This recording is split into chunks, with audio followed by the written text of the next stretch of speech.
Hey, what's up, everybody? Welcome to Vibing with Sleazy, the podcast. This is season 6, episode 11. I want to thank everybody for listening, tuning in, and downloading. It's been a great season so far.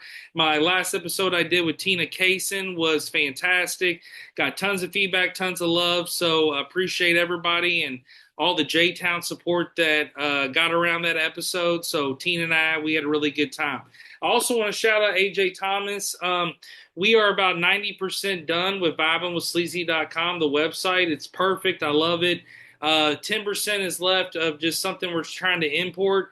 But if you want to, go check out the website. I'm going to try to keep giving continuous updates every episode through the season.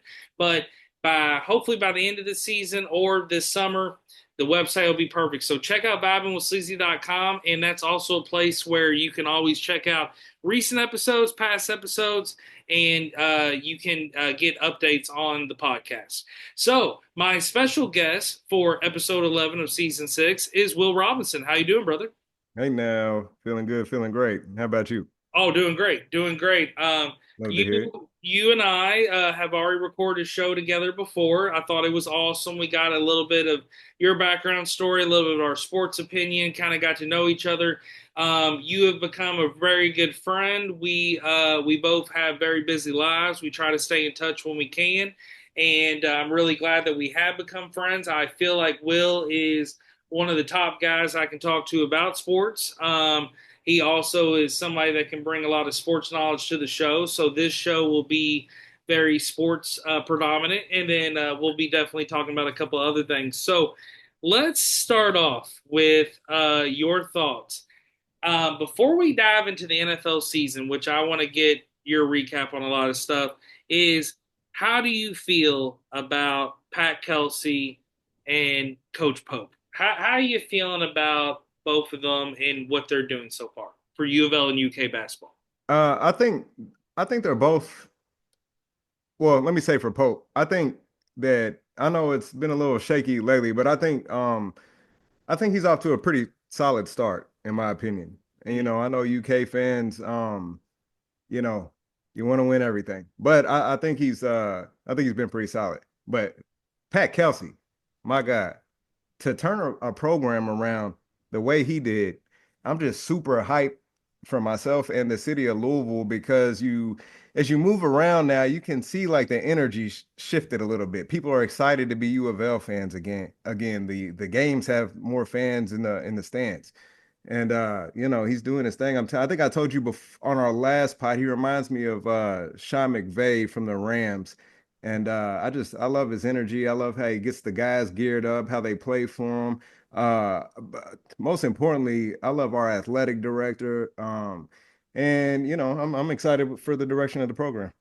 I think both coaches are doing a fantastic job. I love the win to talk about, and of course, I'm a Kentucky fan, but to talk about Coach Pope, I will say Coach Pope has done a great job getting some key wins, which I think really got the fan base behind him. He's done pretty well in SEC play. We did have an injury, and I feel like we've had multiple actually, with also Carr in the season, and I feel like he's had that adversity. He's found ways to bring in a good roster to get key wins. And so I really like what Pope's doing, and I think the future's bright. From Pat Kelsey's standpoint, not as U of L fan, but of course I watch, and I'm not like a hater, like, oh, fuck him. But at the end of the day, I love seeing what he's done, like you said, for the city. I love what he's done for the businesses downtown. I like my family is U of L fans, so my parents have been going to games. They are enjoying the culture again, and how you just feel the momentum and you feel the win. So yes, I will give him credit to come from College of Charleston to do everything he's doing here has been great. Both coaches too kind of had a fresh, brand new lineup. I mean, they had to really bring in these guys, and I will say this. I'm really excited for the future to see what both guys bring in when they do have more momentum power or more and more recruiting opportunity and more time. But yes, I like what both guys are doing. I also have to give a congratulations to Pat Kelsey. He is now in the top 15 of the Wooden Award for best coach. So Hey, yeah, so Coach Pope did not make it.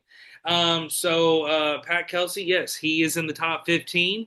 And I think if he continues doing what he does for Louisville, and if they can make a run of some sort, he might be recognized, at least for the conference too. yeah. And then he might leave us and go to Gonzaga or something. Um, You never know. You you never never know. you never know.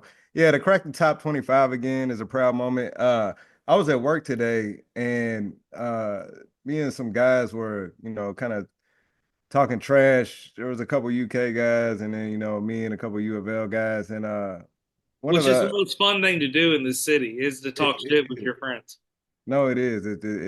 It runs, way back. And one of the guys was like, um, I don't. He's like, I don't do that anymore. I'm not shit talking with between UK U of L. Da, da, da, da.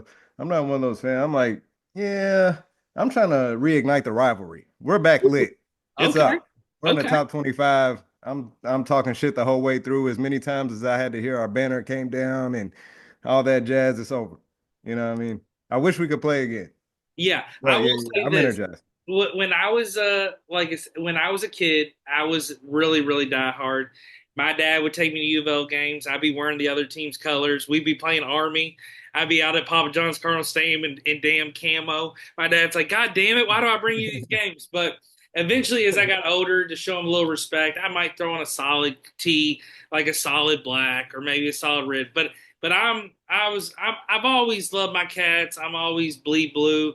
I really love seeing the success they have. I do feel like the momentum is back with the basketball program because Calipari, as much as I respect Cal and what he did, the way the exit was bad. What he's done at Arkansas just proves that he can't evolve, especially when it comes to 2-3 zone. I could talk about this for days. The man knows that his teams do not play the 2-3 zone well, and they don't even play 2-3 zone well. And I just feel like those are things that he needs to practice. A lot of errors that he's had at Arkansas are the same. So I love seeing Kentucky have success now. And to be honest, those last couple of years with Cal, when I'd watch, as much as I want Kentucky to win and I could believe in them, I didn't believe in them. I could see them losing on a stupid play.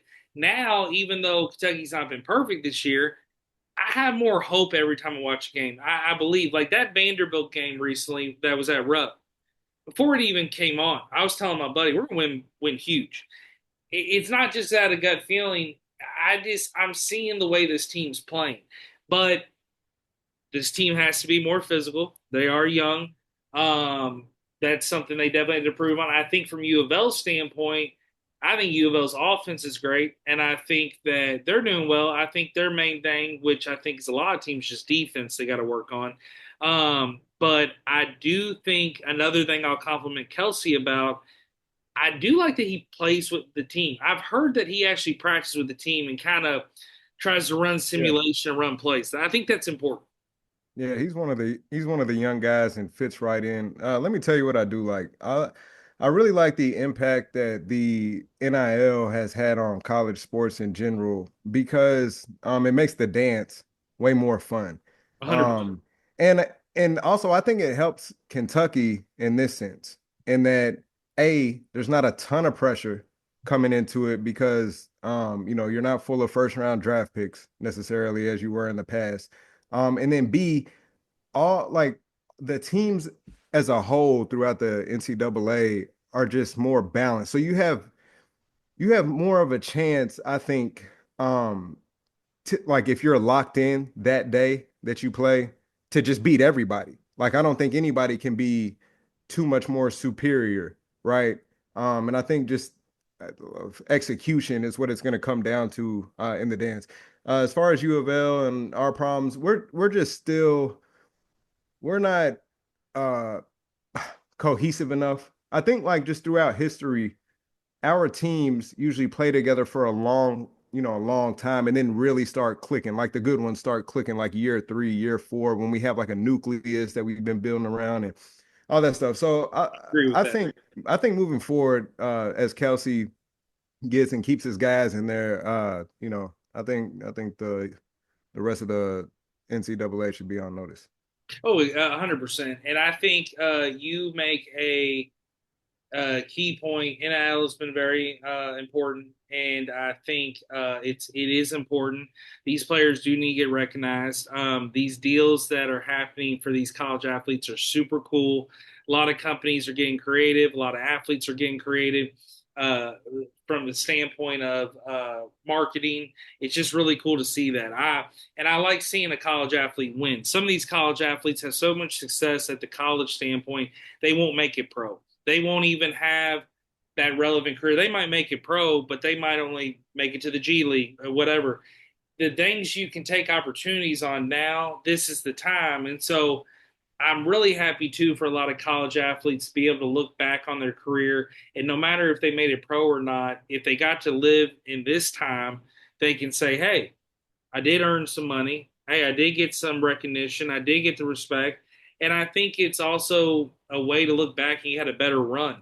I think when it comes to you bring up Kentucky with it, I think Kentucky now, and what I love about Pope, Pope cares about the school. Pope is alumni, excuse me. Pope has done so much for Kentucky as a player. Now he's a coach. Now he cares about the coaching staff, the team, the players, everything he's developing.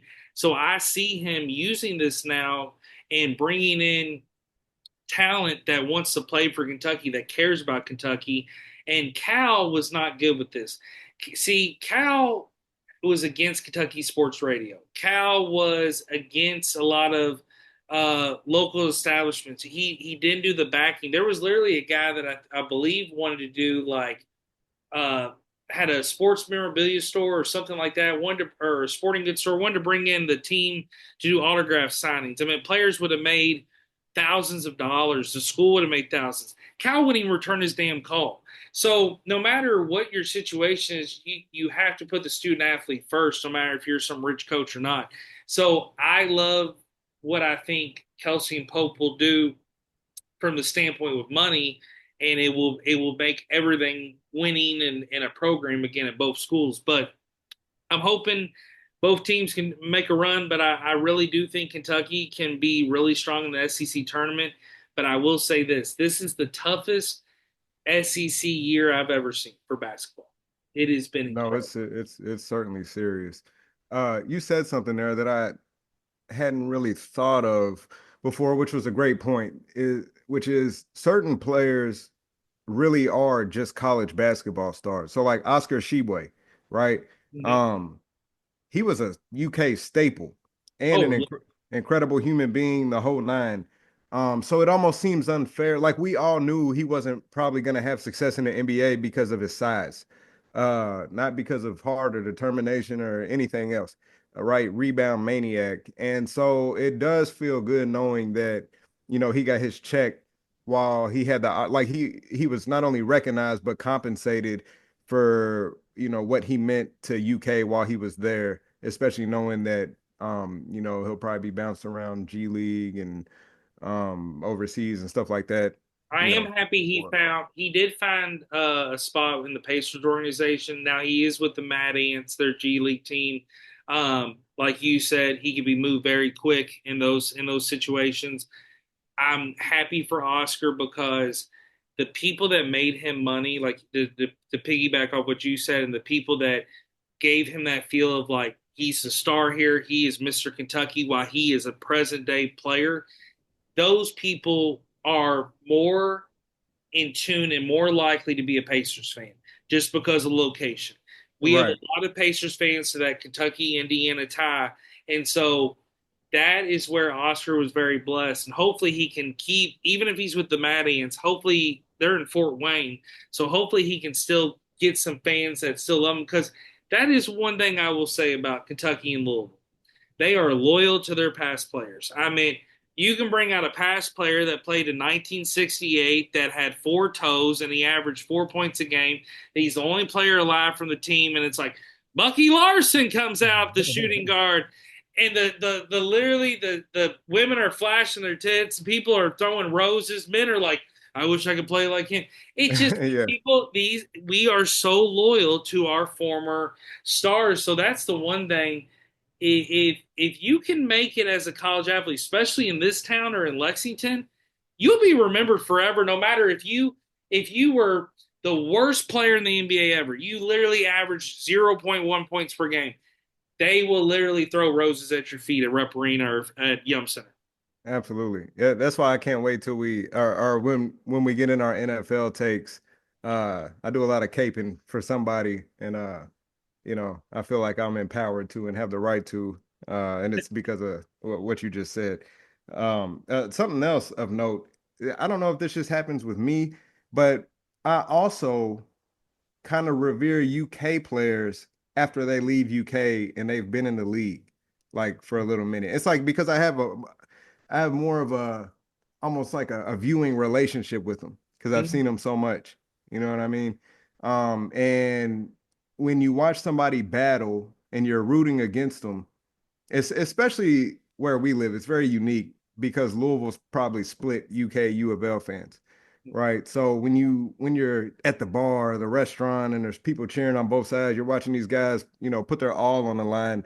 Uh, it- you can't help but develop a sense of like reverence for them once they move on to the next league. Like John Wall, I was a big fan of John Wall when he came to the NBA.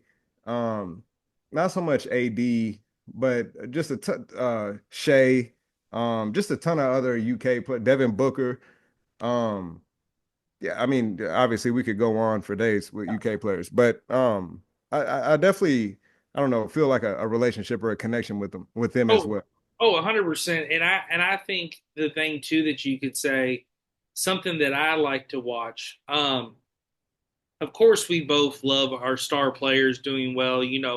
We had Reese Gaines had some success in Orlando for U of L. You, of course, with Louisville, you got Donovan Mitchell. With Kentucky, you got guys like Anthony Davis, like you mentioned. You got DeMarcus Cousins.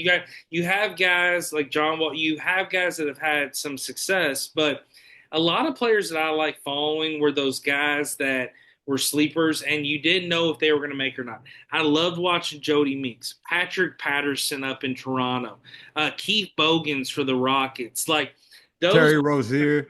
yeah, yes, oh yeah, Yeah. exactly. I loved seeing those guys play for teams because I wanted to see them make it. It's the same way I felt about Courtney Lee, played for Western Kentucky.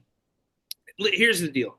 I couldn't name you five Courtney Lee highlights, but I love seeing him on a roster, love seeing him on a team. And if he ever was playing or with the buddies or we're playing 2K and I got Courtney Lee with the ball, I'm like, I'll say to people, he's a hilltopper. And here's the thing. ISO.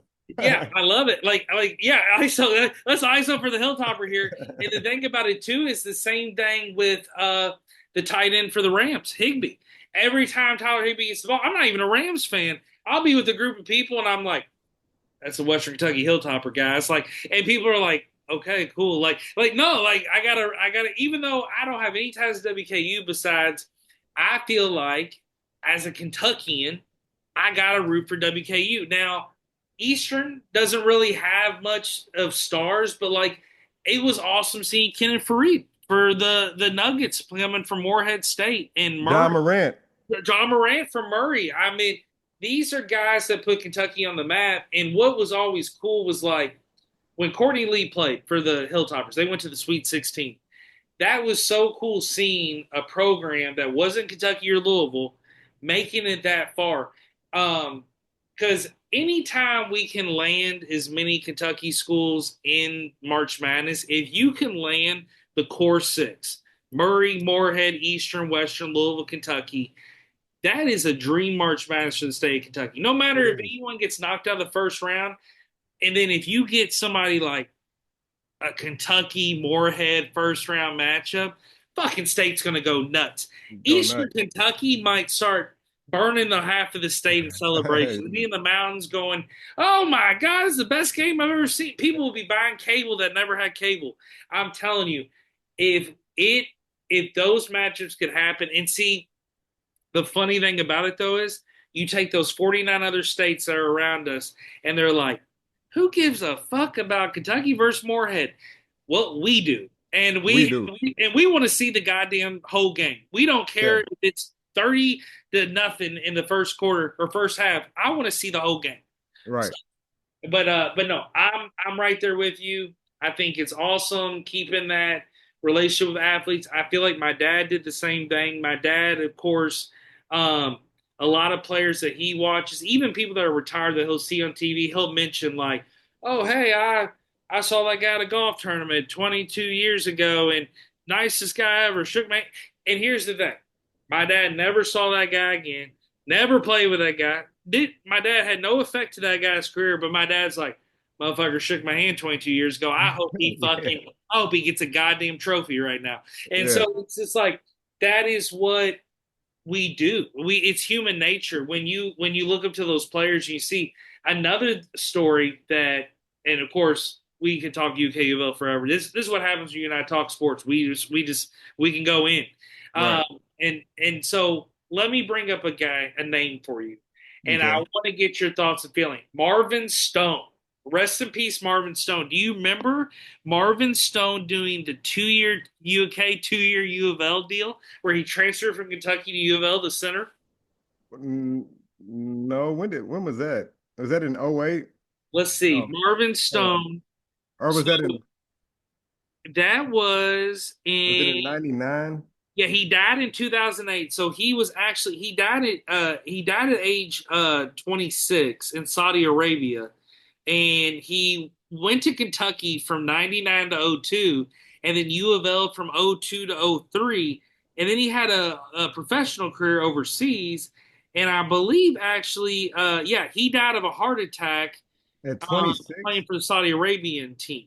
And so, but I just didn't know if you remembered him. I'm going to be honest with you. This is before NIL. This is before transfer portal. It's for anything. You, I was so diehard Kentucky. And this is like maybe Patrick Sparks era day. But I just remember Marvin Stone playing for Kentucky. And I remember like looking at my dad and grandpa and like asking people, like, how can Marvin do this? Like how can he leave the Wildcats and join U of L? Like, what's going on? And then watching him play for both. And for me, I was always one of those people, I still am to this day. I want to see everything. Like, if I hear there's something coming to town, I want to go fucking see it. If it's something that's been done 80 years ago, I don't give a shit. I want to see it myself. So I just remember thinking to myself, oh my gosh, this is so crazy. I saw Marvin Stone score for Kentucky, and he just made a layup for U of L. What is going on? And Yeah.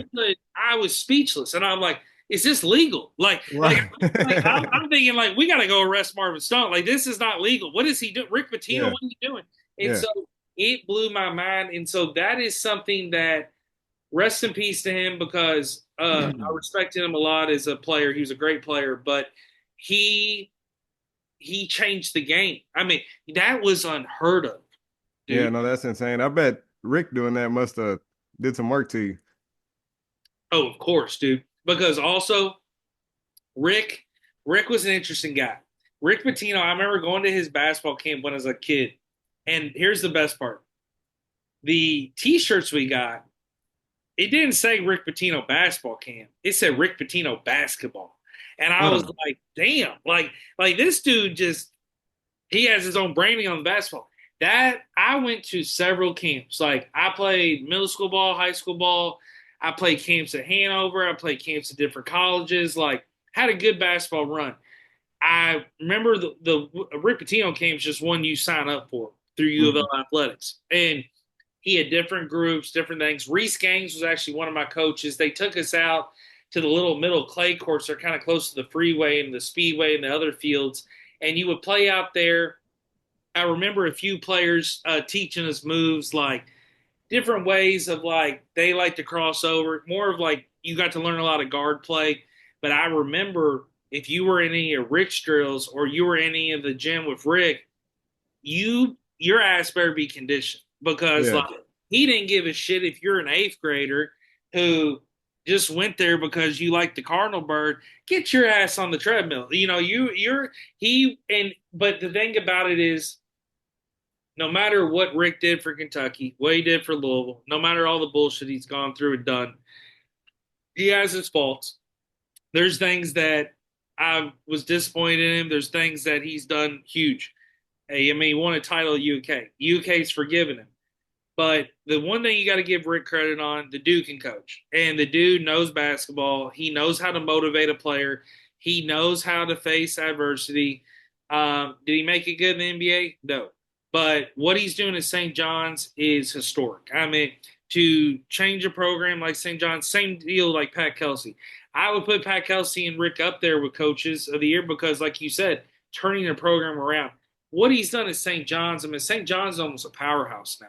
And Vice Sports did a little documentary on Rick and hearing him yell, and he's still chewing people's asses out at That's like. what I was gonna say. He talks nice to him. Oh yeah, yeah. He gets red in the face. But the thing about it is, he knows how to deliver it, and he knows what they need to hear to motivate. And what's funny, I played for Jeff Morrow, who Jeff Morrow's a Rick Pitino, I guess in the family. You know, he was helped out on the team when Rick was there. Coach Morrow's really close with Billy Donovan still, a lot of those guys. And I remember, I'll never forget, we were playing Fern Creek High School at J-Town. And we literally had pasta before the game. Some pasta company donated pasta to the school. We ate the pasta and bread. We were only losing by one to Fern Creek at half. Like the game's not over. We're only losing by one. And I remember just hearing Morrow, "All of you get the fuck in the locker room." And we're all doing fucking push-ups. And the best part of it is he's chewing us out like Rick Pitino. You fucking pathetic, that soft rebounded, box the fuck out. And we're all doing push-ups. And I remember the best part. There's all that pasta and like breadcrumbs and sauce on the table. This motherfucker is Lysoling and squeegeeing the table in the locker room while he's ripping ass. Like, you fucking clowns! You are That's the funny as softest mother. Let me pray some more. Hey, this is thick ass marinade. You fucking pussies. And we're like, and I'm sitting there and I'll never forget. Deshaun Swift and Tim Dickerson, shout out to both of them. They both are next to me and we're doing push-ups. And I remember Tim just looks up and he looks at me and Deshaun and he goes, that motherfucker is cleaning right now. And we all lose it. And he's like, is something funny? Is something funny? And the best part is he's got a goddamn Lysol bottle in his hand, a sponge, and he's just ripped. Is what's funny? So it was hilarious because that was like minor league Patino. Like Yeah. I felt the presence, and I was like, this guy, he gets a lot from his Patino thing, but he also cleans. So he's like, Yeah. this table ain't gonna be fucked up. Yeah, Like, you can't slack if your coach is cleaning and chewing you out at the same time. exactly, dude. If somebody can do both of those things, and here's the deal, I could tell a lot of Morrow stories that were just hilarious. But there's some coaches I've watched, and they just there's coaches that I've seen that could coach a practice from beginning to end, and there's some coaches that wouldn't know how to even fucking lead a practice. I've played for some guys that are fantastic, and I played for some guys that are like, hey, let's do a layup line. And you're like, bro, Yeah. like I'm playing here, like we gotta do a little more stuff. We're not out here doing layup lines. But let's get on NFL football. So, what did you think of this last season? That is the first question I got to ask because I thought that last season was one word, insane. Last season, God, if I had to, man, there were so many storylines last season. Um, I mean, I guess if I was to sum it up, I would just say it was, I don't know how you could sum it. Actually, I don't know how I could sum it up like in a word or a phrase because there's just so many different storylines. The AFC is incredible. The NFC needs to get better. The young guys look pretty solid. Jaden Daniels, uh, my man in Denver. Both. Yeah. And then obviously Caleb Williams could have been better, but uh, you know, let me tell you what it was. It was a season of powerhouses, is Yes. what I took from it. Like I felt like I learned who the separators will be for the next 5 years. And I think the Super Bowl will be tossed around between like 5 to 6 different teams. And that was very evident this season. Like there's there's like good teams and then there's like superb teams that the good teams don't even stand a chance again in a postseason run. I think that's So why we're so interested in where Rodgers and Stafford go because those are older guys, and we know they only have a couple years left, and or if even at that. And I think we are excited to see where they go because they can change it up a little bit. But I mhm. think you're completely right. I think we also are at a reality that these core teams are the future, and so we want to see any shakeup that we can possibly see. But these are our core teams that we're looking at. And the Eagles just the Saquon Barkley move was just it's insane. And for Poetic. and here's the thing that's so good. For Hard Knocks to do the first preseason like off-season Hard Knocks where they focus on one organization and they pick the New York Giants that's already a shit show and Saquon Barkley doesn't get re-signed. What And are you doing? the owner is on camera saying, I'm gonna paraphrasing, I'm gonna have nightmares if Saquon goes to the Eagles. Exactly. And he did. Literally, And they won a chip. yeah, literally won a ship. He literally broke like every record. And the thing about it is, besides Eric Dickerson's record, which he was smart to sit out because he has a Lombardi now. But the thing about it is, you could just tell the Giants organization did not know what they're doing. That GM too, Joe, he's literally another thing that blew my mind. Malik Neighbors, beast, great receiver, has a huge bright future in New York, and if not in New York, he's going to have a bright future somewhere. The other thing that's good about that kid is that he's really focused on winning. When you ask Malik Neighbors, how do you feel? What do you feel about the team? What's important to you? He wants to win. But the thing about it is, with the Giants, when you are the GM of a National Football League team, that there is literally people that pour their blood, sweat, and tears every day to NFL organizations that would fucking dream to be a GM, and you got your little fucking kids in your office, and you're asking them, "Hey, who should we pick? Hey, uh, And he picked the right motherfucker for you to take. yeah, exactly." And then you don't even listen to that. You don't Yeah. even listen to that. So that's the worst thing. You not only have your little fucking crotch goblins on here naming off these horrible like they named off some good ones, but I'm saying horrible suggestions of a quarterback because he has good looks from the Vikings. No, like you literally are you need to pick the future and you need to re-sign Saquon. That is what your kids should be telling you. That's what everybody should be telling you. And the owner, Mr. Nightmare, he should have walked in and said, "Hey, you got to re-sign Saquon Barkley. That is your priority. Joe, you want to keep that job and that fancy desk and that mahogany keyboard holder? You better re-sign Saquon." And here's the best part: if you watch the whole fucking season that Daniel Jones and Saquon were healthy together, Saquon still led the offense. Daniel Jones was literally throwing the man screen passes on almost every play. Yeah, Daniel Jones gonna be. And here's the deal: Daniel Jones is not even that horrible as we make. He got to play better, but he can run, he can pass. But it's like you're throwing screen passes to a guy who can turn a play from 5 to 8 yards to a 70-yard touchdown. You can't get rid of that when you don't even know who your quarterback is throwing to, and then you're like, "Hey, okay, we get Malik Neighbors. He's great. Oh, but I'm sorry, we're gonna have to have Drew Lock throw the ball."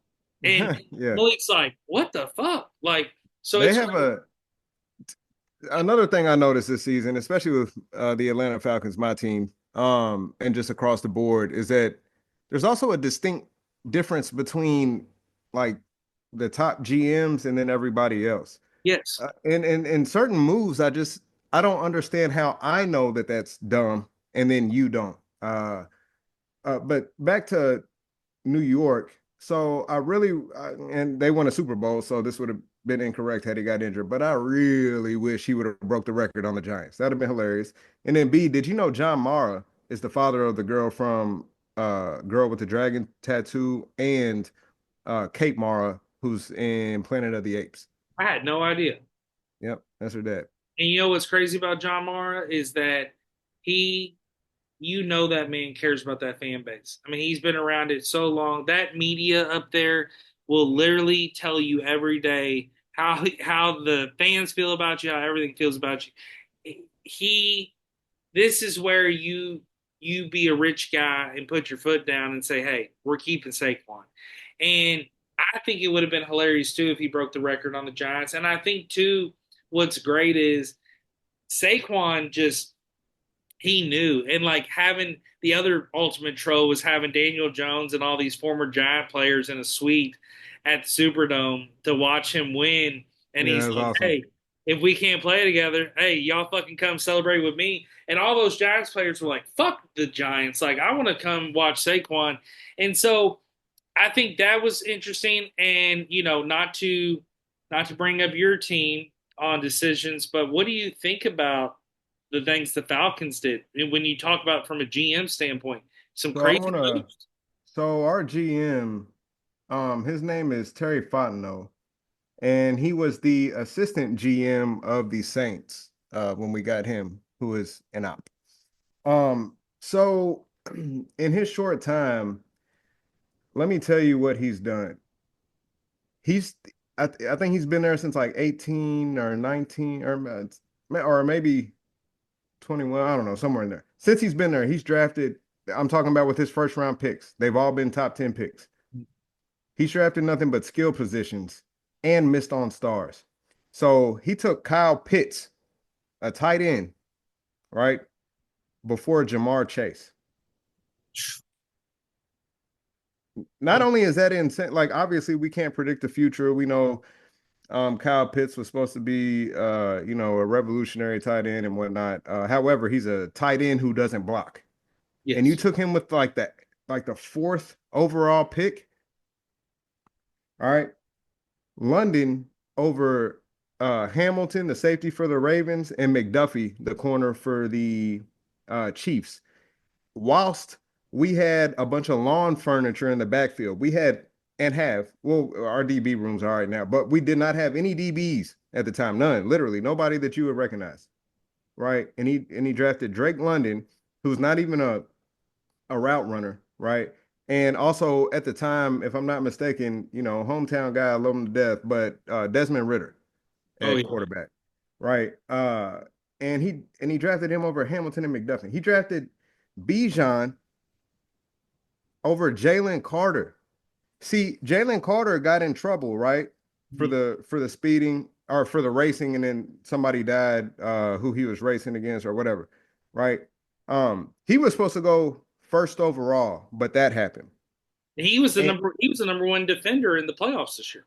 yeah, yeah, yes, this is my point. Mhm. Every game I watch him, I'm disgusted. He fell back to us. He slid down to us at 8, and we passed on him. And so all that leads up to this offseason's Kirk blunder. We give Kirk Cousins like 90 million guaranteed. I think it's like 100 air quotes, but like actually 90 or something like that. And then draft uh uh Penix. Michael Penix. Yes, thank you. Then we draft Michael Penix. So I understand the Michael Penix draft pick from the standpoint of insurance, right? But the fact of the matter is that you didn't get Joe Flacco off the waiver, right? You went and spent $90 million and you all only have so many assets. So we dumped all that cash, right, into a guy who the only evidence we had that he could play football was a short 5-second video or something of him lobbing footballs on a tennis court, Hmm. right? Paid him $90 million off of that and then drafted Michael Penix. And I like Michael Penix. So I'm not too upset about that. But the point is when you look at the whole picture at his drafting, we've gone. I just gave you three or four crazy skill positions in a row, right? And then quarterback. That's ridiculous. And the There's no only player offensive lineman, defensive lineman. was he responsible though? The only player I can think of that he might have been made a good decision on, but you can correct me if I'm wrong. Jesse Bates. Did he get Jesse Bates? No, yeah. So what he does do well is he kind of does his thing in the off season a little bit. Like no crazy names, but like he definitely got our safety room together. Jesse Bates and Justin Simmons. Um, and then we have AJ Terrell on corner. So our DBs are really all right. So he can, and then he's got some good linebackers, and he got Judon and da da da. But that's not how you win in the NFL. You don't win in the NFL acquiring off-season picks like safeties and stuff like that. Yeah, that helps. But as far as like developing a good team, you need to be drafting offensive linemen, then defensive linemen, and then whenever the stars line up and you can take the shot on a quarterback, then you get the quarterback. You don't reach for Desmond Ritter, right? I love Desmond Ritter. He's played right up the street from both of us. All right. Um, what the fuck were you thinking? Exactly. We all watch the same shit. We watched him in the Cincinnati playoff game, and he got down to the red zone and crumbled, right? So, what would make you think that that would translate to the NFL?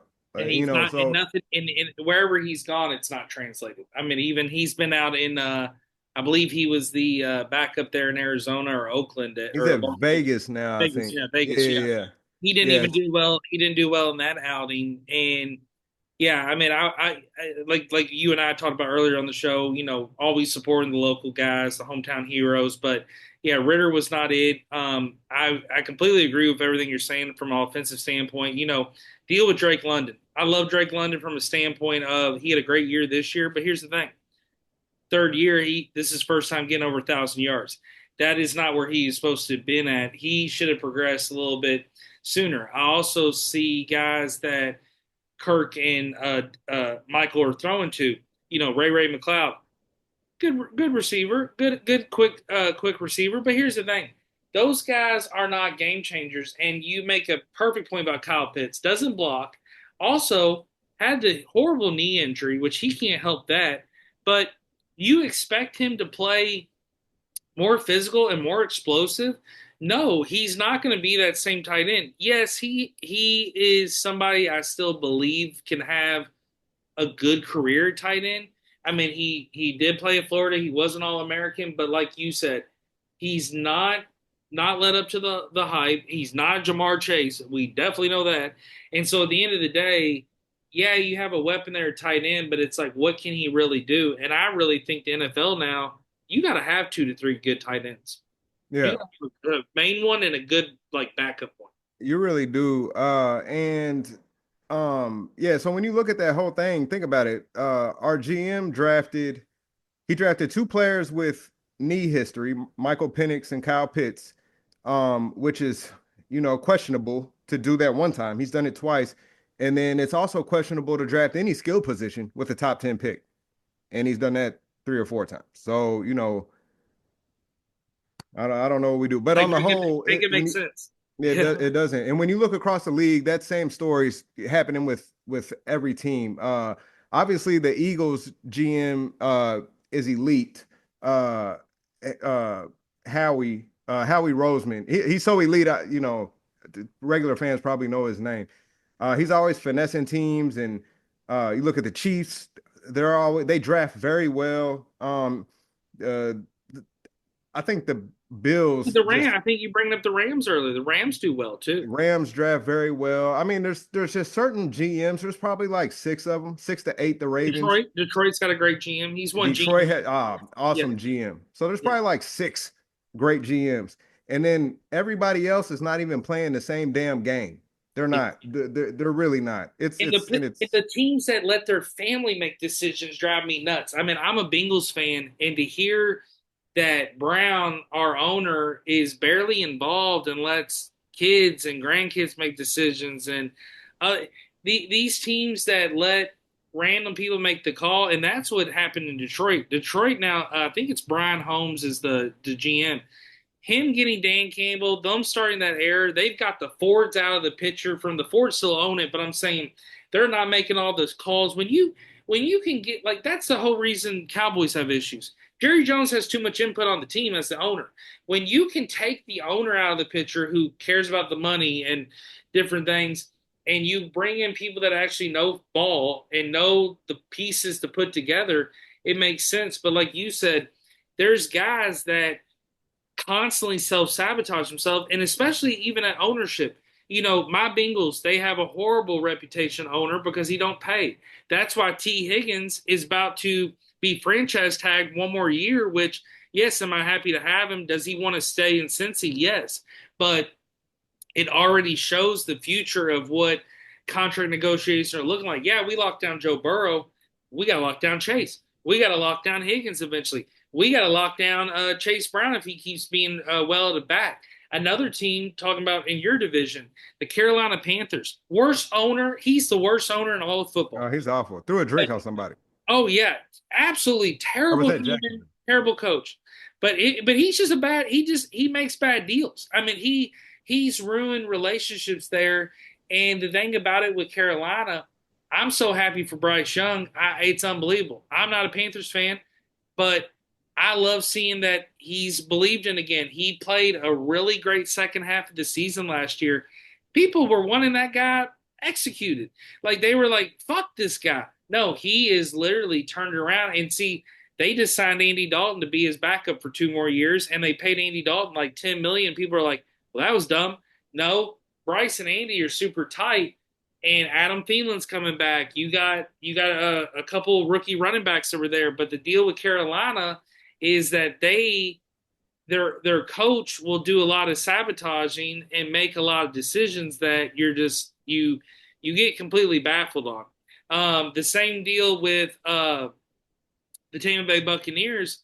I love what they're doing, talking about your division, and they're doing well with Baker, and they got Mike coming back, and it just kind of depends on the pieces you got. I mean, New Orleans is basically just they're kind of a lost cause. Just kind of talking about that division overall, but a lot of these teams are some of them are starting fresh. I mean, but your core power teams like the Ravens, uh, getting Derrick Henry. A lot of times when these players get traded, you're like, oh, this is a whole new regime.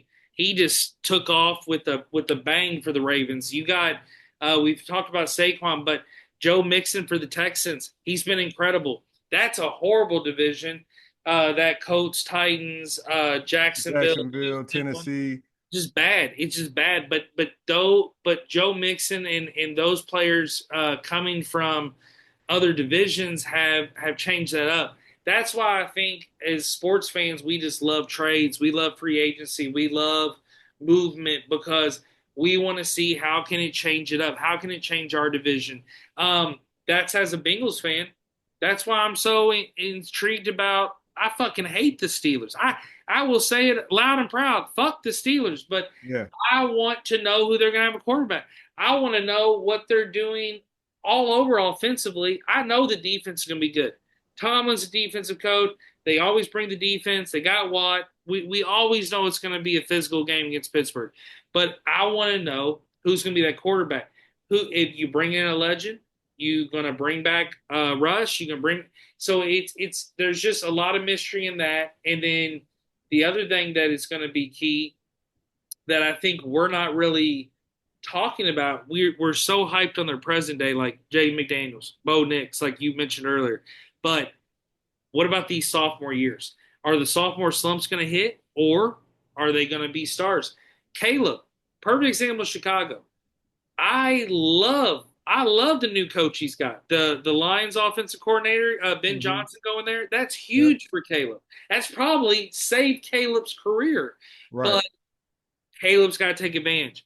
I think Caleb's focused. I think Caleb wants it, but he's got to play the execution on the field. And Jaden and Bo Nix, you can just tell are more elevated guys. But it's a lot of proving this year. The NFL is hard, and if you only got one or two chances, that might be it. Like Like Jared Goff, for example, in Detroit, signed a good contract, great quarterback. He can lead them to success. But if he starts getting that reputation that Lamar has that he can't do nothing in the playoffs, Detroit's going to eventually be like, hey, we got to move on past Jared, just like they did with Matthew Stafford. So a lot of guys that get comfortable and sign these major contracts, they got to get out of that comfort zone. And I think that's where I was bringing up earlier. I think Tampa was smart with Baker because we've already seen him take multiple chances in other places, but that's where a big risk is Sam Darnold. That's a big risk of signing Brock Purdy long term. That's a big risk of investing your building your whole team around Kyler Murray. Not saying none of these guys have talent, but you really have to go either all in or be like, we're doing 1 or 2 year off, and then I got to do research for who the hell I'm going to grab down the road. So is next year predictable? No, I, yeah, but the core teams are. right, absolutely. Yes, kind of the minutia of the NFL is unpredictable, but we kind of know how it's going to shake out towards the end. Yeah, CJ Stroud experienced a sophomore slump a little bit, and part of that is that these guys lose offensive coordinators, they lose key players, key line. See, a lot of times as casual fans, you might not hear about a left tackle leaving to go somewhere else, and that just makes such a big difference. Yeah, I think you're correct. Let me ask you this. What is your take on the hot topic this year of the NFL being scripted? I don't buy it. I will say this: was I completely mind blown at the Super Bowl when I saw AJ Brown have a penalty for offensive pass interference called on him so early, and it was a lot of just hand play. And I'm kind of like, are we really fucking doing this? Yeah. I will say that was a wake up call for me there, but there's no way it's scripted. There's too many injuries. There's too many guys putting their bodies on the line. There's too much. It's the same scenario as, for example, the NBA. The NBA, there was a trade between Dalton Connect and Williams for the Hornets. Okay, that was because Dalton Connect would have been a great piece in Charlotte, and then Charlotte could use Williams, or LA could use Williams at center. That was our whole plan. Here's the thing, though: Williams, he failed his physical. He's stating that that's why he returned to Charlotte, and that's why Dalton Connect is still in the Lakers. Trade's over. Can't do nothing about it. But Williams comes out and tries to say, "Oh, it's part of the NBA script writing. That's part of the NBA script. I didn't even know I failed my physical." No, it's no. Things happen for a reason. I don't think there's any script writing, but I do say this. I will say the NFL, I give them credit. They let teams do what the fuck they want. As long as it hits the cap in the GM space, they let them do what they want. The refereeing does need to be better, but I will say this: I can see where the NBA would sound more scripted than anything because, not to change subjects on it, but like David Stern, for example, the past commissioner, you David Stern voided the Chris Paul trade from to the New Lakers, Orleans to the Lakers. and it's because the NBA during Katrina was owning percentage of the team. They were Yep. also moving from Oklahoma City to New Orleans, all that stuff. He voided that. I don't give a shit what people say now. Yes, Chris Paul is older. He's on the Spurs. He's doing okay. That he was a star player. He was an all-star. It would have changed shit up. That was And going to be legendary. oh, legendary. And that was before big trade. That was similar to the Marvin Stone thing. This is shit we've never fucking seen. And that's where you can say, oh, there's more of a narrative. Same thing. I'll say this. This is a very controversial take. People might be like, Eric, you're fucking crazy. Patrick Ewing, the NBA draft. There is a rumor that the on the lottery picks for the NBA draft that year when Patrick Ewing was going to be drafted, the New York Knicks one was dipped in, was frozen, was ice cold. You could feel it with your hand. So if you're digging in this motherfucker, it's the one with the frozen corner. It feels frozen. Okay, I want Patrick Ewing to go to the biggest fucking city in the world, New York City, and become a Knick and compete against Michael Jordan for the next 10 years. Okay, let me pull that out. Oh, by the way, who the fuck's going to temperature check this sitting on their couch? Yeah. That motherfucker Stern, he loves some code cards. No, we don't fucking know. So at the end of the day, that he changed it up there. So I see more change in the basketball game than I say football when it comes to scripted stuff. But when it comes, but here's the other thing. Not to bring up another sport, but I say the three main sports we all know: NFL, MLB, NBA.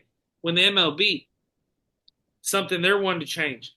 They're wanting to eventually, maybe down the road, go to AI umpire, take away the manual umpire stuff. You can't do that shit. It takes away from the game. There's going to be errors. I mean, I'm watching the NBA All Star Weekend, my favorite event in the world. I'm watching it this past weekend, just relaxing, chilling on my couch.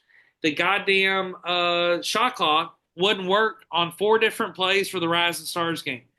You're telling me an AI ump is going to work perfect every inning? No. Right. And what are you going to do when he calls a blatant ball, an intentional walk, and he's like, strike three, he's out. Okay, the other team's fucking running off the field. Well, the ump said, Right. we all fucking know that went 40 feet to the right.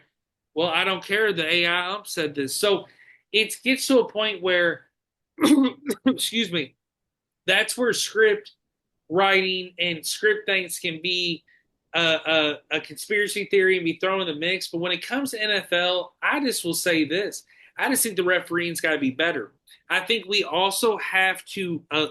The biggest thing that changes a game. I don't care what anybody says. The number one penalty, defensive pass interference. It literally changes the field position. It changes the game. And when you're a fucking ump, I don't give a fuck if you're the NFL referee on the Raiders versus the Colts and y'all are both fucking 0 and 16. That game don't matter. But it still should matter with the make the calls. If it's the Chiefs or Bengals to make it to the AFC final, I want to see you call those last plays like you think it should be called. If it's a blatant interference, it's a blatant interference. But if I see a ball go up and Jamar Chase goes up and McDuffie and him are playing some kind of hand tag and Jamar Chase can, barely catch or something, he's getting pulled, yeah, you maybe make that call.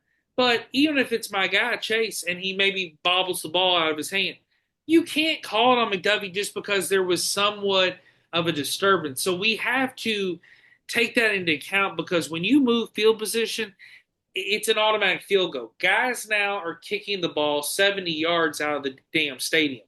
If Right. you set up a kicker anywhere now besides 70 yards, they're going to Right. do that shit. So you're just like, hey, you know what? We know you got to drive 80 yards, but we'd rather see Tucker kick the ball. Hey, throw the fucking flag. He Right. just speared the guy. You know And they need to take it from a spot foul to like 15 yards or exactly. something like that, like college. Yeah, refereeing definitely has to be way better. Let me give you this stat that I heard for the scripted people, which is that the Bills actually led the NFL in 15-yard penalties called against their opponent. Wow. So they gained more from penalty calls than the Chiefs on 15 yarders anyway. So again, when you just sometimes when you just do your research, you'll find the correct answer. Uh Thoughts on the MVP? I did not like it. Because I'm gonna say it, and I don't care what anybody says.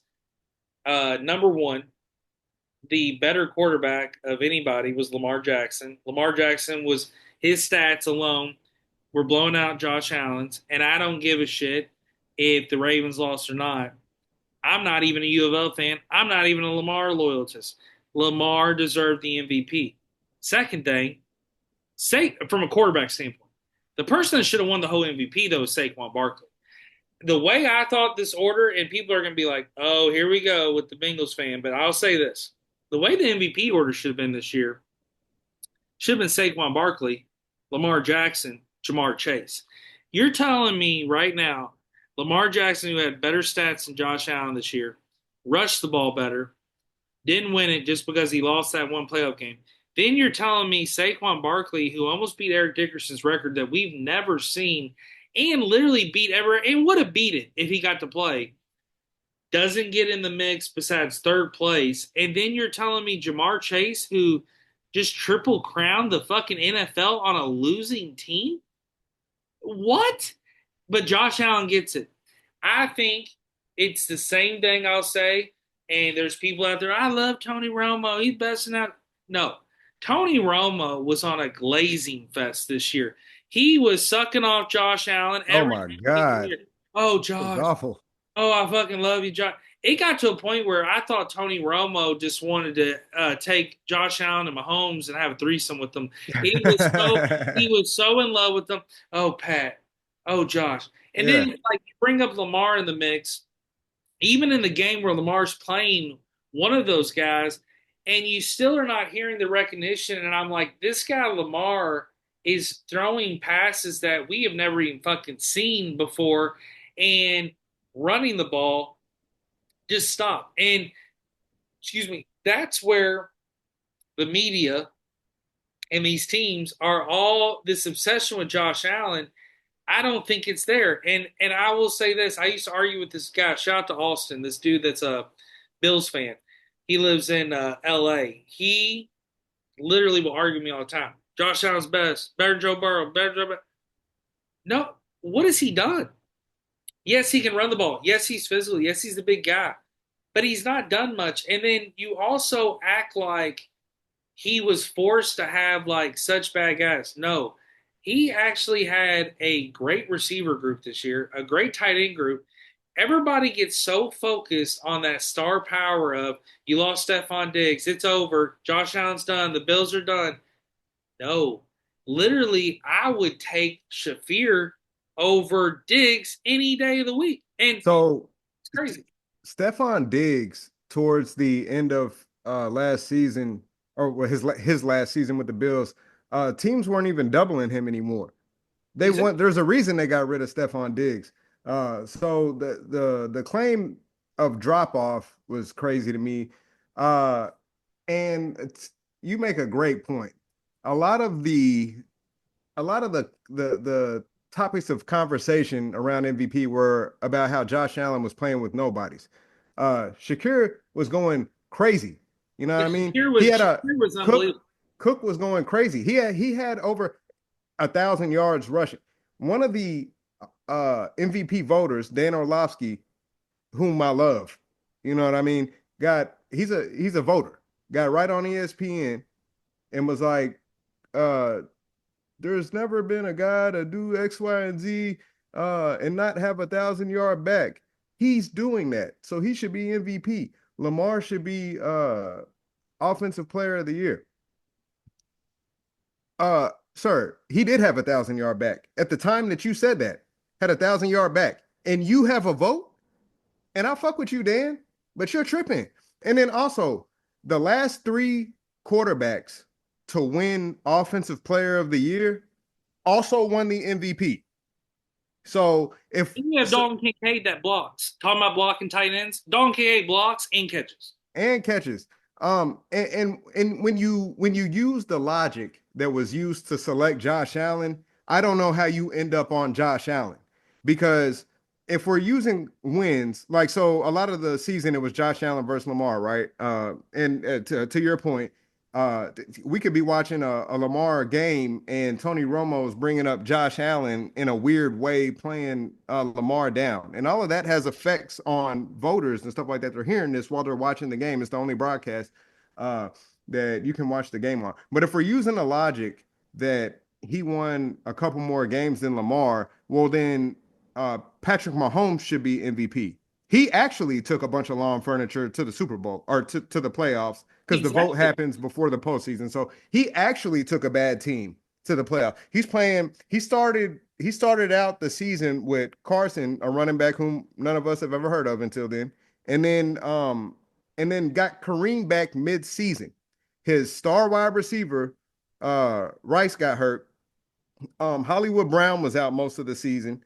Uh, and he had swiftied up And his line was terrible. He had a lineman that averaged almost 5 false starts a game. I will say that. Yeah, yes, yes. Yeah, And that's the so other thing where I have to go against the script people. That people didn't. If people are a true football fan, they would see all them false starts that were called on the Chiefs. And I'm not. And I'm a Bengals fan. I'm saying that for real. Chiefs had false start city this year. they have False Star City. And then when you go to impact player on a team, very few people will ever beat Lamar in that category. Let's not forget that this man has made the postseason every time he's been healthy the whole season. And oftentimes, I remember one year his leading receivers are as followed: Mark Andrews, tight end; running back one; running back two; Hollywood Brown, who led the league in drops that year. But by the logic of impact player this season, then you have to then give it to Saquon Barkley. Mm, Like this man, don't let's not forget the Eagles went down the drain last year. You know what I mean? 1, 2, 3 Cancun halfway through the season. And this guy came on an incredible team and not only just made them better from an actual like X's and O's football standpoint, but he changed their whole morale and like their attitude that they play with. They play with joy and just as a team. There's that shot of Saquon looking to Jalen Hurts in the snowstorm and saying, "I got this," and then breaking like a 40-yarder to the house. You know yeah, what I mean? So I don't know any logic you pick stats. It has to be Lamar.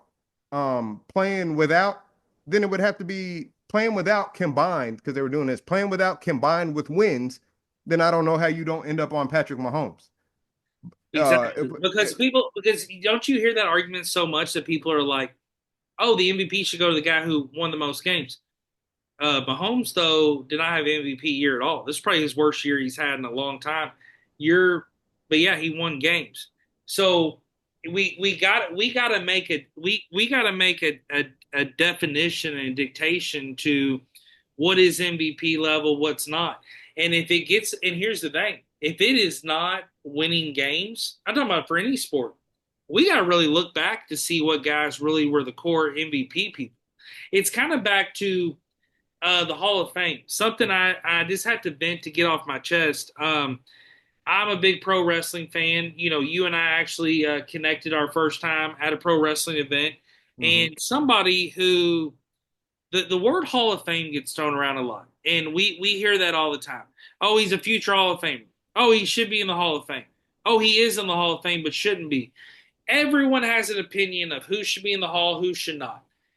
But the WWE Hall of Fame, it has allowed wrestlers in it from different promotions, different sport, whatever. They try to honor all the big names. And it's usually somebody that's been retired out of the sport for about 5 years. So Undertaker is married to Michelle McCool. Michelle McCool was a diva. She has won Diva Championship twice and the Women's Championship twice. She was the first diva to win a title. She also won out of like a wrestling newsletter, which a lot of wrestlers take those seriously, and wrestling fans do. She won like Wrestler of the Year in like 2008. That's it though. So WWE, they like to surprise people kind of like NFL style. They'll show up, hey, congratulations, you're on the Hall of Fame, or they'll have Raw or SmackDown. Hey, we want to send a congratulations to so and so. They've made the WWE Hall of Fame. Just because she's Undertaker's wife, why the fuck is Michelle McCool in the Hall of Fame? And everyone, I have listened to so many wrestling podcasts, it has been eating me alive, and I just got to vent about it because we got to really work on the Hall of Fame thing. I think legacy is important. I think having memories are important. I think also like anything you've done that's an achievement is important to get recognized, and it's important. And if someone's willing to give you that, take it serious. Take it like legacy is very important. It's all about how you end it, not how you started. So I understand all that, and I think Michelle McCool is probably a great person, probably a great wrestler, beautiful Great girl, gal. great gal, Undertaker's wife. Oh, whoop it, woo, take her. Here's the thing though, she's not a fucking Hall of Famer.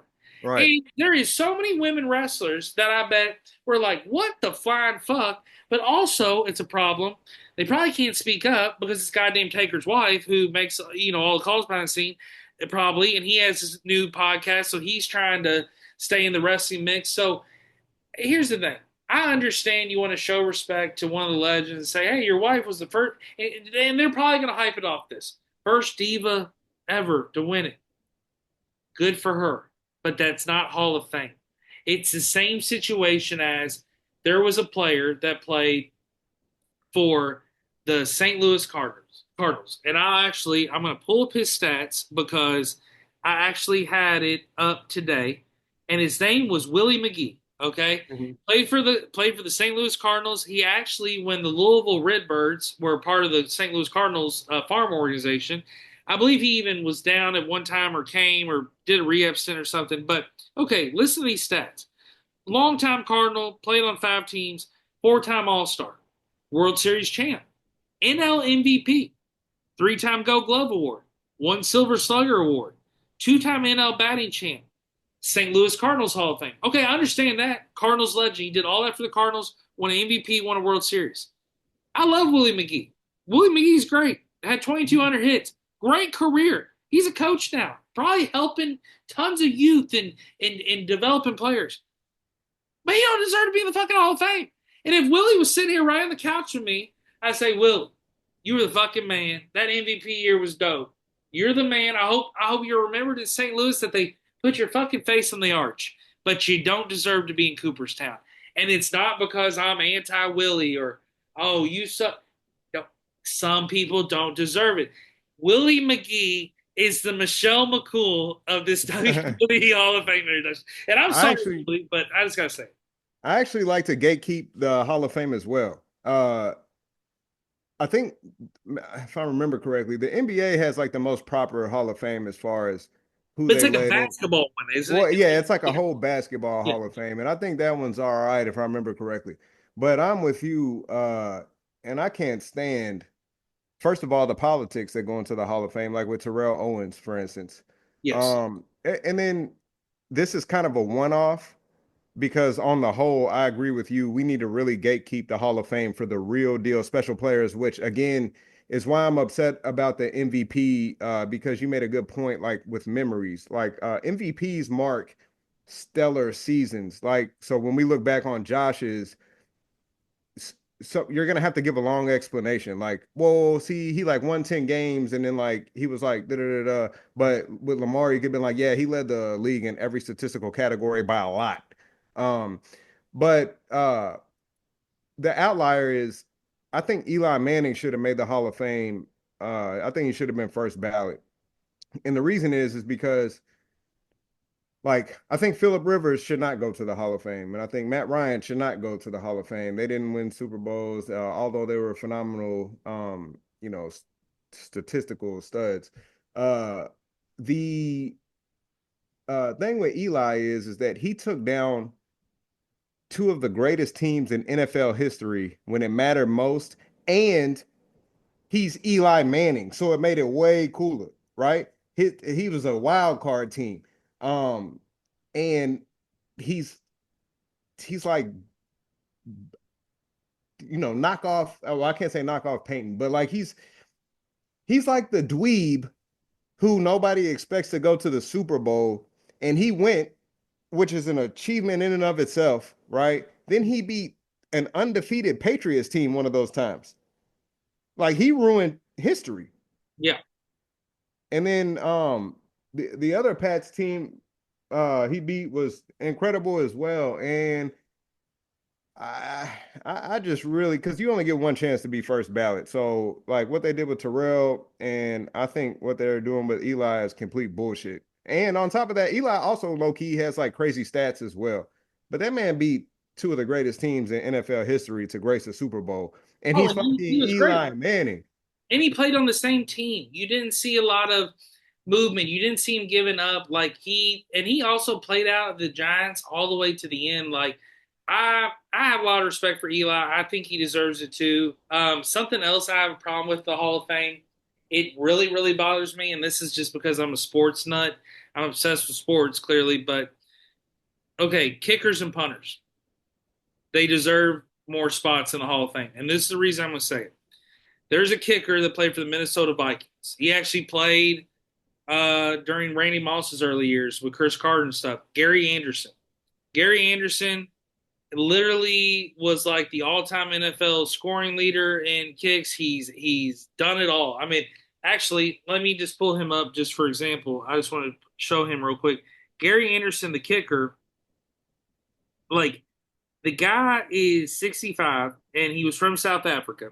And so Hmm. he played quite a while. And a lot of times back in the day, a lot of players did come from overseas, like to play. And so that was kind of how they were known. But listen to this. Just Gary Allen Anderson played 23 seasons in the NFL. First South African to appear in an NFL regular season game. 4 Pro Bowls, 2 All-Pros, 1982, after and that's after he joined the league he joined in 82. Was named to the NFL's second all-decade team in the 80s and the 90s. And he's on the Steelers all-time team. The guy, and then you read his awards. Two-time first-team All-Pro, one second-team All-Pro, 4 Pro Bowl, NFL scoring leader, 80s decade team, 90s decade team, Golden Toe Award, all-rookie team. I mean, the dude has an 80% field goal markage of 538 out of 672, and his extra points 820 out of 827. Dude, that's 99.2%. And That's that means he has insane. a total of 2,434 points scored. You're telling me he's not in Canton at the Hall of Fame? I don't give a fuck if that's not why the little kid in the 80s bought a toy or bought a jersey to go to the game. Gary Anderson changed the game. I was a huge Randy Moss fan as a kid. I knew I'm a huge sports fan though. So I knew Gary Anderson. I saw these players play. Those kind of guys deserve it. Another player that we both know, Sebastian Janikowski, kicker for the Raiders, played at Florida State. Dude could boot the ball. And there's a whole list of punters too. And that's where you bring up a good point about the Hall of Fame. It is kind of similar to Michelle McCool. I love Pat McAfee. Funny guy, does wrestling, does football, has good takes, really important for the city of Indianapolis. But Pat McAfee, yeah, he had a decent career with the Colts. He don't deserve to be in fucking Canton. He even said it himself, and he's already on the eligible list and all this stuff. It's all because of the relevance of what he is in today's sports media. But in 100 years from now, when Pat McAfee's dead, I'm not saying nobody's ever going to watch him or see highlights, but no one's going to go to Canton and be like, "Well, there's Pat McAfee." I'm like, it, you're I remember him being the funniest guy on ESPN. No, nobody's remembered for being the oh, he punted this. That's where we have to realize there is kickers and punters and even special team utility players like kick returns. That's why I was so happy about Devin Hester getting it. Yeah, Devin Hester, These Dirty guys Bird. need it. Punt returners and kick returns, they need it. And like you look at the Super Bowl MVP stat, I talked about this on the Super Bowl episode. You have one returner that has won the MVP. You have not had a kicker and punter. And a lot of people this year with the Chiefs game, knowing the Chiefs and Eagles were defensively heavy this year, they didn't know Saquon would take off. They didn't know if Mahomes would be able to throw the ball. So a lot of people, Harrison Butker, they thought that dude could, because Jake Elliott was having a rough year for the Eagles. They thought Butker could be one of the first MVPs. So there was literally a DraftKings sports bet where you could bet on him to be the MVP. The odds were ridiculous. But here's the thing: people were taking it into consideration. But this is the thing about it. I'm not a Harrison Butker fan, but and put his politics aside, put everything about him aside. Him as a kicker, if I look back and he won MVP, no matter how I feel about him as a person, he would probably deserve to have some kind of significance in the Hall of Fame because that's the first kicker. But that's where I'm saying we got to get out of the whole present day fandom hood and we got to celebrate and congratulate these guys. That's why a lot of people, when you hear Hall of Fame class, who the fuck is Louis DuBois from 1963 Colts? Well, here's the Yeah. deal. I don't fucking know him either. I never saw him play. But you know what? He gave his blood, sweat, and tears just like fucking Marvin Harrison did for the Colts. Like these guys made it for a reason because no matter what the competition level was, no matter if they had a leather helmet on and one fucking crossbar across the face, they still made an impact. And that's another thing that about like Pete Rose and these players of the steroid era in baseball. They should be in the Hall of Fame. Yes, I get it. I understand Cal Ripken Jr. was the cleanest fucking player in the world. And he never used a steroid. He got 3,000 hits. Yes, good for him. But A-Rod, Bonds, these guys are still part of history. Even though you don't want to think it, those seasons were still played. That ball was still hit. Baseball is still the hardest thing to do in any sport to hit a fucking ball.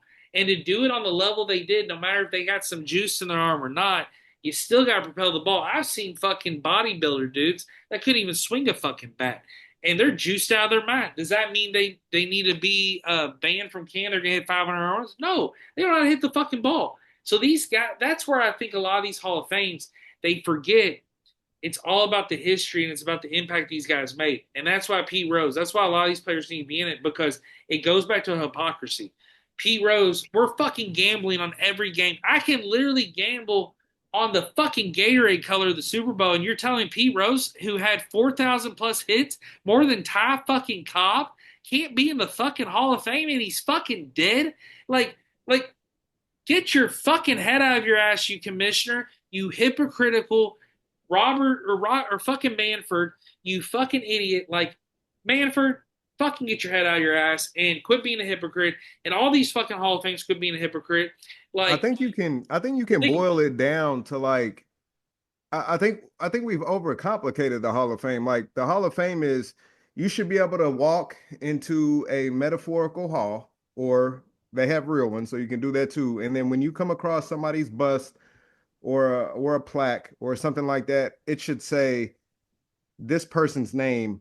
He accomplished, and then whatever great feat it, like if they accomplished a great feat that's truly monumental, they should get, they should be in Canton. So I actually have another thought too, and this again really goes against the way I think about the Hall of Fame. But like I think that Nick Foles should also be in the Hall of Fame because although he didn't have a Hall of Fame career, he did something that will forever be remembered in football. The Philly special, well for obviously winning the Super Bowl as a backup.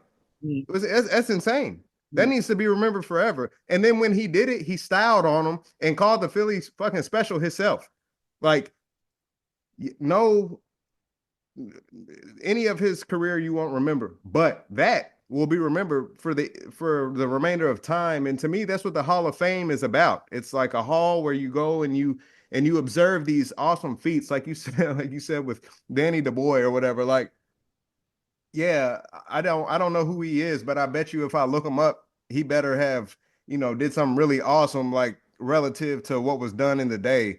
And I'm with you. I think they should that and MVPs. Let's not overcomplicate this shit, man. And also with MVPs, you know, it's like it's like the people who get votes are like media members, right? Which is kind of counterintuitive, but like it's almost like a person who observes a bad quality about themselves and then leans into it because it's who they are, right? It's like yeah, I'm rude and sarcastic, but that's just who I am. Deal with it. No, it's like you're a piece of shit is what you yeah. are. Yeah. So like with voters, MVP voters, it's like, yeah, it's a quarterback award. But and it says most valuable player, but it's really it's a quarterback award because you all keep just saying it's a quarterback award and then voting as if it's a quarterback award, but it's not a quarterback award. I think if it was a quarterback award, then they would have named it that. They named it most valuable player. Give it to a defender sometimes. Like if like if a quarterback does what like Lamar does this season, I'm not even talking about when he's maybe not even necessarily his first one, yeah, because it was crazy. But like it should have been him versus Saquon because it's like very remarkable what they're doing. What they're doing is actually insane, It's historic. right? It's historic. And that's what MVP is for. It's for a legacy. It's for us to be able to look. It's a marker it's like it's like a bookmark. Mhm. It's like for us to be able to go back, flip to this page and see what happened. Now, Lamar's season will forever be washed in the annals of time because there's not a marker there for it. And the same with Hall of Fame players. And then another petty thing with the Hall of Fame is you get first ballot, second ballot attached to it. So like what they did with T.O. Who gives a rip if he's not a good teammate or his teammates didn't like him? That's subjective. I bet he had teammates who did like him. You know what I mean? Exactly. Well, Exactly. I what mean, I he's do still know is friends he with showed his ass. Francisco to the state. I mean, he's Yeah, friends with he just showed his ass on the field every time he stepped on it for multiple teams. If that's not first ballot, what are we doing here? Like, come on, guys. I get so sick of human nature sometimes it's just exhausting. Oh, it is, and the media are a lot of times the athlete or the people the athletes are calling out. So you're telling me the media gets to vote, but an athlete calls them out, they're going to hold a grudge. I mean, that goes right back to the human nature thing. And talking about Hall of Fames too, you sit there and you think about it. It's like, okay, you're going to allow this, and this guy in, but why is this guy not in when a lot of them have the same stats? And that's where you got to make a difference, and you got to start almost having a entry level of like this is what you have to check off box wise. But my biggest problem is this: a lot of times the organizations in the Hall of Fames partner together and they name these teams, and they literally will go back to. I think right now I can go back and look, and correct me if I'm wrong, if anybody's listening, but we'll just start with the 20s. But I think I can go 1900, 1910, but I can look at all decade list. 1920s all decade list for baseball. 1930s all day. And here's the deal: this was literally named by MLB, NBA, NFL. For example, we talked about Gary Anderson. He's on the 1980s and 1990s all decade team. Okay. All decade team means the best player in that position for 10 fucking years. The guy did it in 2 decades. That's 20 years. You're telling me that guy doesn't deserve to be in the Hall of Fame, but a guy that might have 4 Pro Bowls and started 11 years at the offensive tackle position will. Joe Thomas, perfect example for the Browns. He deserved it. First ballot. Dude was one of the best offensive linemen of all time. But a lot of these offensive linemen, we give them the award because, yeah, there wasn't that many sacks. Yeah, they had some good success, but you can't really you. I can see more of an impact that the kicker or punter made compared to how many blocks the guy had, or even pancakes. And here's the other thing: pancakes weren't even a fucking stat for a while. So Right. you can't you can't name a player on a decade team. This is to all professional sports organizations and Hall of Fames. You cannot name a player on an all decade team and not let them in the Hall of Fame. Right. You're gonna literally have them in one room. Oh, so that's the all decade team for the 90s. He was the best wide receiver. And of course there's like 2 to 3 guys for each position, but it's like, okay, the all decade teams is only a group of like, if you combine them all together, it's like a 200 guys or less. You're telling me after all the people you fucking let in, you can't let in 200 plus guys. I'm not saying it needs to be hey, it's Hall of Fame Sunday. Let's let 150 guys in, but let's get some guys on the ballot, and let's take away also these rules of if you didn't make it, you're off. If I see a guy that is voted at 71.2% for the Baseball Hall of Fame and say he's got to hit 75 and he hasn't hit 75 in 5 years, I don't fucking care. Let him get the chance. Like, if it's a guy that gets 5% every year, okay, it's done. Hey, we're sorry, buddy. Move on, Sammy Sosa. Have a good one. But when it comes to like a player that, oh, he's just a few percentage off the mix. There's people that clearly believe in this fucking guy to make it to the Hall. Let's give him that vote. Like, or let's give him a chance at least a few more years. Like, oh, if you hit this quota, we're gonna extend that. Before we sign off, I want to talk to you about the NBA. Have you been following the NBA at all? I have a little bit. I'm gonna be honest. The NBA, I've been just slowly losing interest in it. Like and I know, this has been the topic of discussion, but I've really been feeling like this for a couple years, which is it's just not entertaining to watch because there's no mid-range game. So I enjoy watching Shea. I like watching D Mitch. Um, I like watching Luca. Uh, but I'm just sick of fast breaks to corner threes and just pull up threes and swinging. Like it feels like I'm watching U of L basketball when Rick was there. And I enjoyed that because it was just like my team, and like every team didn't play like that, swinging the ball all over the place, looking for the open three. Luke Hancock swish. But it's like every single team has the same identity. So when I watch games, I'm not seeing a different product every time I watch a game. I'm just like watching, the same exact thing. But with that being said, um not surprised that Luka Doncic got traded. Um, I'm super excited that D Mitch is having the year he's having with Cleveland. I like the direction that New York is headed in. I do not like the direction that the Lakers are headed in. Kevin Durant deserves more respect. Mhm. And and how in the world does Shea put up 50 doing all midi buckets for the most part? You know what I mean? That's kind of Exactly. my takeaway. And Well, also the All-Star, scrap the All-Star. You are tripping. Either that, I have a suggestion. Offer a 10 million cash prize to the dunk contest winner, not donation to charity, a $10 million cash prize. That's how you get your John Morant's, like Zion Williamson, for instance. Buddy, you need to have read the room and have some self-awareness. The NBA is out on you. You've developed against all odds, developed like these weird rumors about your character. Um, a, a redeeming factor about you is that you can't teach height and body weight and explosion off the court. And you have that uh, you know, by the wagon full. Uh, I would like to see you enter the dunk contest to enhance your relevance, and really niche out kind of your own special place, in the NBA. And but overall, the NBA is just a shit product right now to me. Well, the thing with the NBA is this. I've always been an NBA fan. I will agree it's had its ups and downs. I do like the youth that's in the league right now. I think we have a lot of future stars. Somebody I actually want to shout out is Cade Cunningham for the Detroit Pistons. If you watch the Detroit Pistons, that coach deserves Coach of the Year. He's the former Cavs coach. He is literally change it up in Detroit. Cade Cunningham's unbelievable. Beasley's already broke the 3-point record for the Pistons. I'm not even a Detroit Pistons fan. I'm an Indiana Pacers fan, and they're my rival, of course. But I follow ball. I've always loved Cade Cunningham's game. I think Cade, he's been in the league now for probably his fourth year. He made the All-Star team this year. He is someone that has, I feel like, brought the mid-range back. He's the guy that brought the triple-double back. He is loving playing. And then you got Jalen Duren for him, who's the center. He's averaging like a double double. So Detroit still kind of in that 500 mix, but they got a future. They're doing well.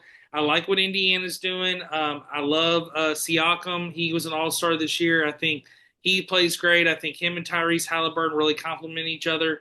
But the East really needs some more stars and players like Giannis. He's always leading with the Bucks. Him and Dame are doing well. I think the Hawks, they're doing well, and then of course the Cavaliers are unbelievable. Man, the Cleveland Cavaliers, just Evan Mobley, Darius Garland, Donovan Mitchell. You talk about patience.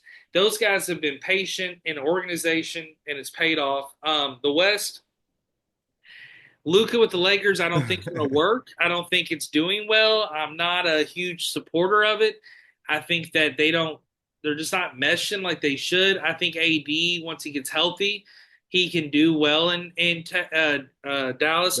Dallas has a lot of big players too. Like I think he'll do well with that. But when it comes to the West, I really think Houston. I think Golden State. I think even Norman Powell, the Clip. I think there's some teams that have some older players, and we got to kind of see what their future is. But these teams do have a significant future. I mean, we talk about the Thunder. Thunder are fucking powerhouse. Spurs look good when Wemby's out for the season. That Out for sucks. the season. But when he's back next year, What do you have, a blood clot in his shoulder? in the shoulder, yeah. And see, Wow. that's why he was out at the All Star thing. Uh, he played in the skills thing, but I think he was supposed to play maybe he did play in the All Star a little bit, but I don't think he played to the full potential because he was in the skills and got disqualified. But he was out, and but you got Castle for the Spurs. He's been unbelievable. I think Phoenix has a lot of athletes, but we're not going to see this Phoenix team again. They should have more success with Booker, Durant, Beal. They've been a shit show, but the West is competitive. And when you got the Thunder and when you got the Warriors that are kind of heating back up, and you got these teams that, Nuggets. yeah, the Nuggets are always a powerhouse. So it's tough. But you got the Bucks, you got the Knicks, you got some teams in the East that are playing good, and then with the Pelicans, talking about Zion, they've always not been great, but they have this guy Trey Murphy the third. He's averaging over 30 points, rebounds, assists a game, like all combined. So I Hmm. mean, he is a really good player. I mean, you can get from Zion, C.J. McCollum, and Trey. You can get 20 points a game from all of them. It just New Orleans don't have that factor, and you could tell something was wrong with the Pelicans organization because Brandon Ingram, he took that money contract in the Raptors and he moved all the way to Canada to go play with the Toronto Raptors. And it's like the Pelicans had offered him a contract almost bigger with a longer extension, but you don't know what's behind the scenes a lot of times. And I think that's another team, the Raptors. I think they can have a good future with RJ Barrett, Scotty Barnes, Jacob Patel, but they're young. They're not playing that great. But I think now with Ingram, I think a lot of these teams are doing the same thing a lot of college teams are doing. Let's wait till next year. But I'm excited to see what happens. I'm excited to see and to talk about the All Star game. I went to the dunk contest, 3-point contest, All Star game weekend in Indy last year. Hmm. It was a dream of mine, bucket list, wanted to go, had the best time ever. I loved everything about it. But I knew it wouldn't be the same. And I knew they were changing already for this year. It was horrible product. I watched players are sitting out. People are not playing at competitive level. The 40 cap is not a good 40 cap. No. You need to raise the point level on that a little bit. But I agree with you too. If you start paying players more, they will do bigger things. Kia has been a backer on the dunk contest in the NBA for so long. He has got stupid money.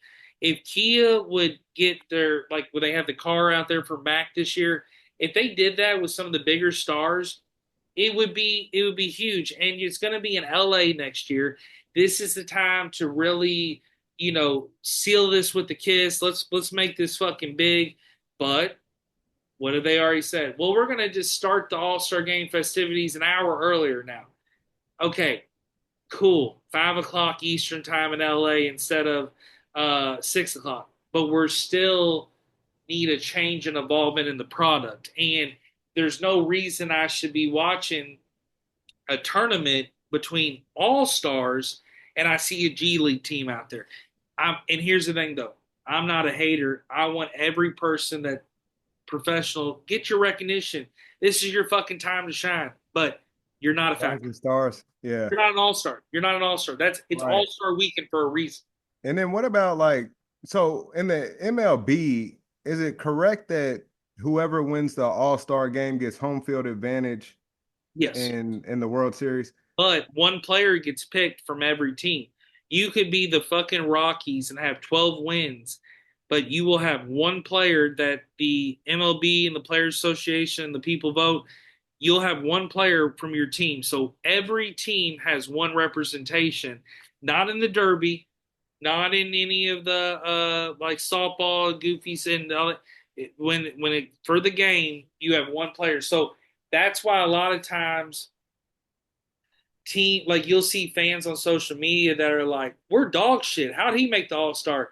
It's because one player represents it, but I think that's important too because MLB is so competitive. You could have 12 wins, but you could be the reason they have the 12 wins because you bring some kind of factor into the game. So the good thing with the All Star game, there is a little bit of competition with that, but the only problem I find with it is kind of the pitching situation. I love what they did last year, having Paul Skeens start. He was the hype of the year, the rookie of the year. But it's like you can't have a pitcher pitch that much, and you can't. The other thing the All Star game doesn't do good if I'm representing my team and I'm a player for my team, you got to fill out big rosters. You're going to have a starting roster and a bench, just like any normal game.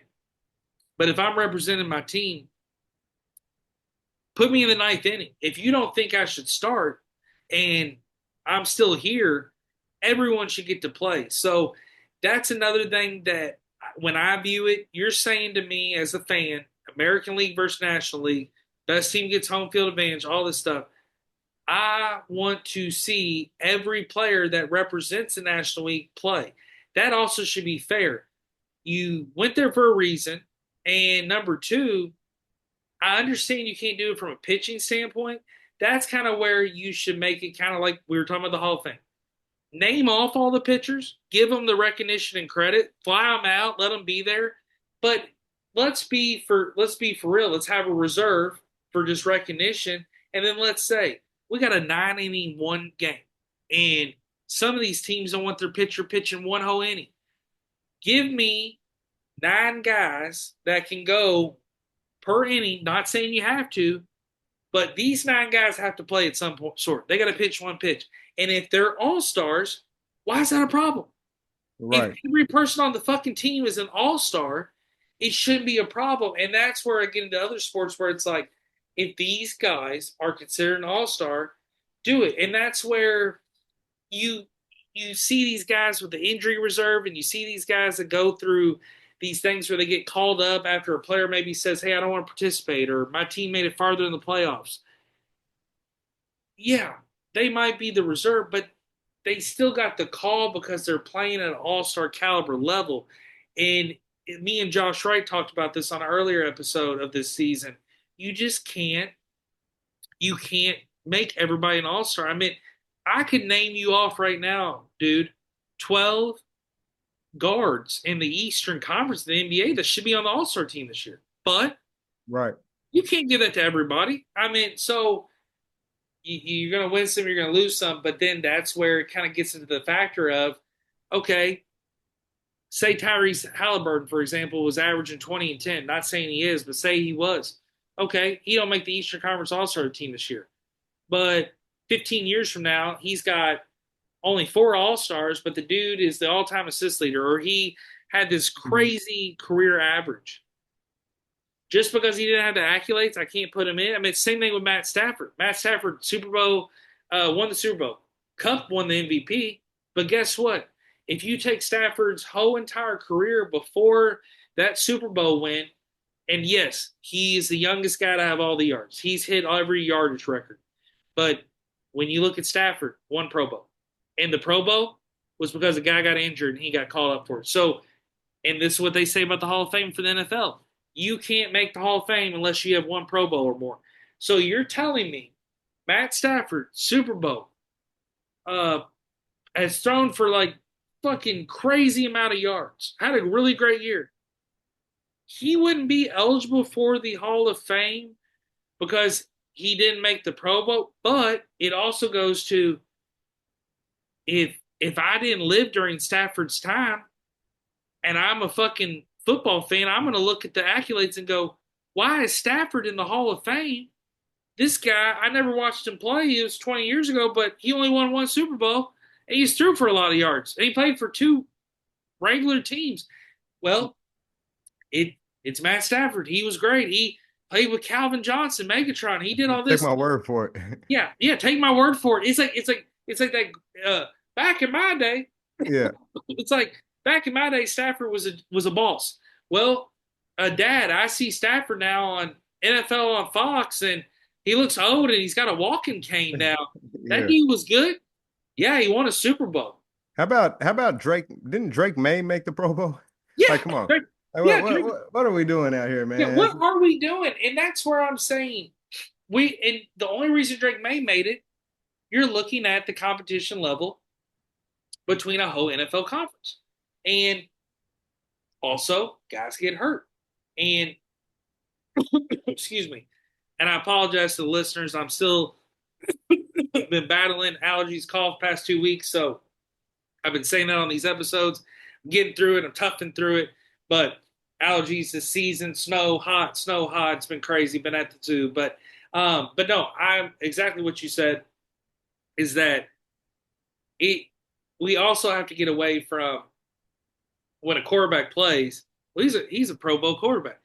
Yeah, the backup for the Baltimore Ravens, Lamar Jackson's backup, he made the Pro Bowl last year. Yeah. What the fuck are we doing? So Yeah, it's out of whack. it doesn't make sense. Well, I have to say this. This was an awesome episode.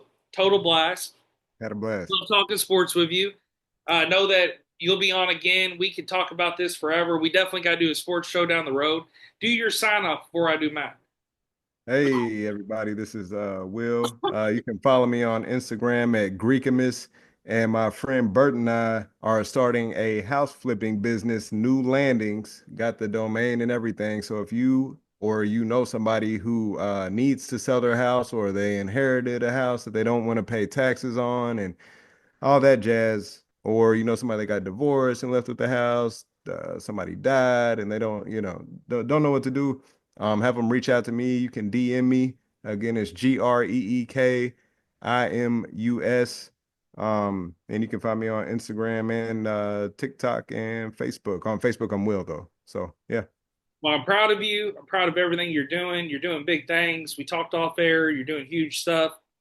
Always been proud of you. Think you're Thank you, doing great sir. things. I'm really do hope next year or like this year or next year we can get some sports going because you and I just talk sports good. But I Yeah. will say, very excited for people to listen to this episode. I want to thank everybody that's listening this whole season. Vibingwithsleezy.com, the website, like I said, about 90% done. Go check it out. Show it some love. They'll have it all perfect here by this year. Still got about 10 more episodes to pump out. So I hope you all stay around with me and Facebook, Instagram, anywhere you like to check it out. And if you have any opinions on anything that we said, I'd love to hear about it because I know that there's going to be people that agree to disagree. And I know he wants to yell go cards, and so I'll yell go cats. So give me Go go cards. Cards. Yeah, there you go. There you go. All right, brother. I'll see you soon. Thanks again. All right. Peace. Peace.